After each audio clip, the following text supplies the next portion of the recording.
সালাম। আজ অত্যন্ত দুঃখ ভারাক্রান্ত মন নিয়ে আপনাদের সামনে হাজির হয়েছি।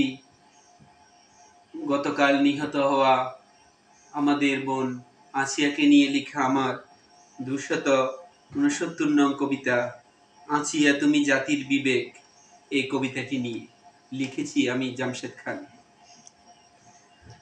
বোন আঁচিয়া তুমি জাতির বিবেক, তোমার মৃত্যুতে সবার জেগেছে আবেগ, অথচ তোমার মতো কত বোনের জীবন সাবেক, তখন কেন জাগেনি এই জাতির বিবেক?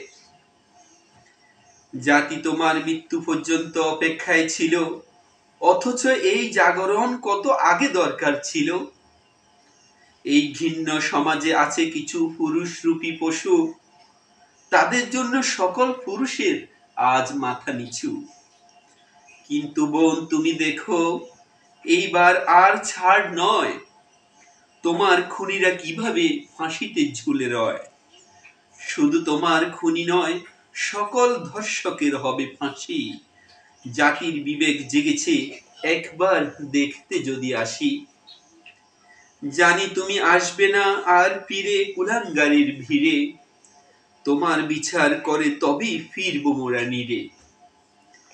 তুমি বুঝিয়ে দিলে নারী শিশু কোথাও নিরাপদ নয়, এবার যদি সব পিতামাতার বোধোদয় হয়। আঁচিয়া বাংলাদেশের প্রতিটি নারী শিশু তোমার প্রতিচ্ছবি, মরে গিয়েও সকলের কাছে তুই অমর হয়ে রবি। না, আর নয়, আর একটিও খুনদর্শন নয়, আঁচিয়া যেন জাতির শেষ বিবেক হয় রয়।